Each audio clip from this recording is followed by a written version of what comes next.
اچھا، ان انفارمیشنز میں کچھ میلز ہیں جو کہ عمران خان کے بارے میں ہیں۔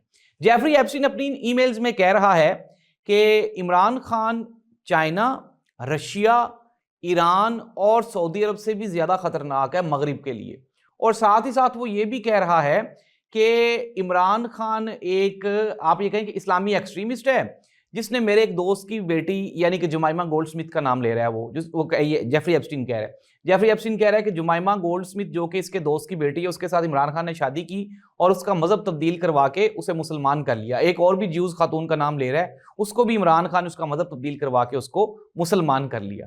اب یہ چیزیں جو ہیں آپ نے خود اندازہ لگانا ہے کہ کیا یہ عمران خان کی کریڈیبلٹی کو بہتر کر رہی ہیں یا خراب کر رہی ہیں۔ جیفری ایپسٹین یہ انکشاف کر رہا ہے کہ عمران خان ماڈرن دور کا سب سے طاقتور مسلمان حکمران ہو سکتا تھا۔